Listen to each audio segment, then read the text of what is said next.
पक्ष आहेत, कोणीही कुठल्याही पक्षात जाऊ शकतं, परंतु आमच्या शिवसेनेविषयी चुकीचं बोलणं हे आम्ही कदापि सहन करून घेणार नाही।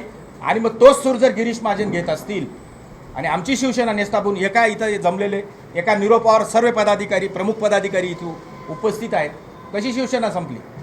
त्यांचा काल मुख्य आक्षेप असा होता की ज्यावेळेला तुमची नियुक्ती झाली त्यावेळेला शिवसेनेच्या पदाधिकाऱ्यांना विश्वासात घेतलं गेलं नाही आणि परस्पर नियुक्तीची वस्तुस्थिती काय तुम्ही सांगा? नाही, व्यक्तिगत माझं नाव तर घेतलं नाही। पहिली गोष्ट, शिवसेनेमध्ये नियुक्ती करताना माननीय उद्धव साहेब निर्णय घेत, शिवसेनेमध्ये कुठली नियुक्ती होताना आदरणीय उद्धव साहेब निर्णय घेतात आणि सामन्यामध्ये नियुक्ती जाहीर होती। कोणाला विश्वासात घेतलं, कोणाला विश्वासात घेतलं काही नाही, त्यांना उपनेता केलं, आम्हाला कोणाला विश्वासात घेतलं।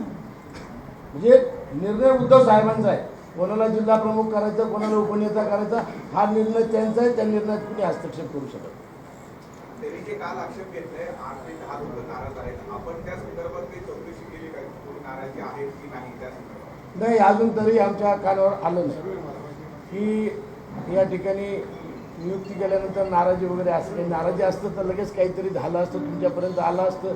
3 महिने झाले, काही झालं नाही, ते शिबिर झालं, शिबिरात काही झालं नाही, हे आता चर्चा होत असता करत असता, परंतु असं काही नाही।